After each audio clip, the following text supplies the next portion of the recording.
or the CS, Madam Speaker, Mr. Speaker, personally, I will be taking it to be that you have actually acted before the actual truth about this fertilizer has come out. I would that we actually don't proceed with this motion so that we give time to the actual bodies that are entitled with investigations to investigate. They complete the process of investigation. Court cases take this matter through. ESC takes this matter through. But finally, when you have a report, then this matter can come on the floor of the House.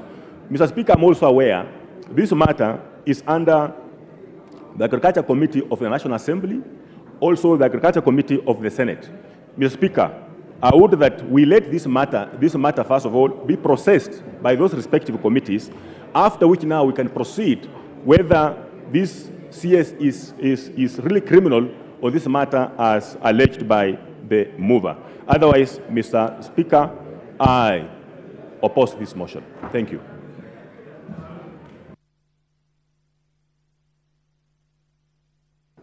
Thank you, Mr. Speaker. And Mr. Speaker, I start by stating on record that I support this motion. And if you look at the names of those members of parliament who have appended their signatures for the removal or initiation of the process of removal of this cabinet secretary, I am number 57. Well, Mr. Speaker, I want to just mention a few things. Number one, National Assembly, Mr. Speaker, has a responsibility. And this responsibility is given to us by the people of Kenya through the Constitution that we have today. Article 95, Mr. Speaker, 5 of the Constitution, and I want to read, gives the National Assembly the responsibility to review the conduct of in office of the President, the Deputy President, and other state officers, including cabinet secretaries, and initiates the process of removing them from office. So, Mr. Speaker, what we are embarking on today is one of those cardinal responsibilities given to National Assembly by the people of Kenya to review the conduct of a cabinet secretary, one Mithika Linnturi, to hold office with a view to initiate the process of removing him. But Mr. Speaker, I want to plead with those members of parliament who think they want to save Mithika Linnturi. If I were you, if you love this cabinet secretary, the more reason you should vote for this motion. Mr. Speaker, today we are not removing Mithika Linnturi. By this motion, we are not removing Mithika Linnturi. If you read, Mr. Speaker, Article 152 of the Constitution, which gives details of how to remove a cabinet secretary from office, it states that if a motion, it states that a member of the National Assembly, like Honorable Jack Wamboka has done, supported by at least 1/4 of all the members of the Assembly, may propose a motion requiring the President to dismiss a cabinet secretary. That is the motion we are dealing with today. And the grounds are stated. But Mr. Speaker, the same article goes ahead to mention that if this motion is supported by at least 1/3 this morning of the members of the National Assembly, then the Assembly shall appoint a select committee comprising of 11 of its members to investigate the matter. Mr. Speaker, if you look at the document presented to us by Honorable Wamboka, the only way justice can be done to this cabinet secretary is for this House to push this matter forward so that a select committee of this House will have an opportunity to look at the details as presented.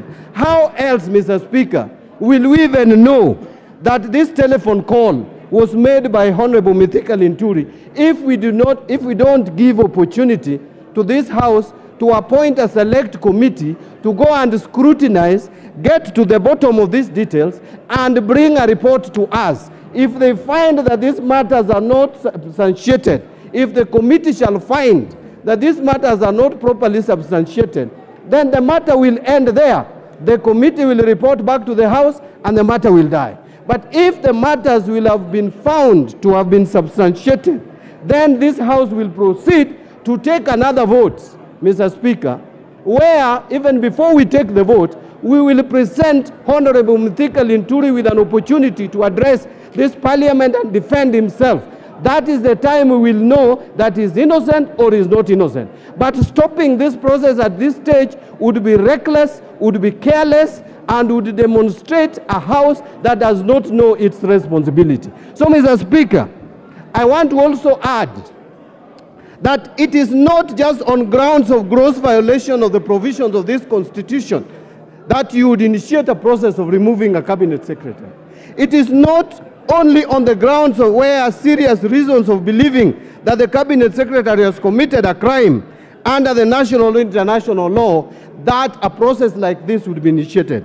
This process would even be initiated if we have a reason to believe that there is gross misconduct on the part of the cabinet secretary. And Mr. Speaker, based on the evidence that Honorable Amboka has presented to this House, and particularly I'm concerned about the issues of National Cereals and Produce Board. Mr. Speaker, the first question that I would ask those who want to oppose this motion, are you telling us that National Cereals and Produce Board would go ahead with the budgetary provision given by this House as proposed by the Cabinet Secretary, presented to us? We give out money. This money goes and buys kokoto instead of fertilizer, given to our farmers, and only whistleblowers are able to know. Yet we have a ministry which has a cabinet secretary heading that ministry, and that cabinet secretary is ignorant. But Mr. Speaker, what worries me more is the evidence that is produced before us through a letter that is written by a lawyer, Ahmed Nasir Mohammed.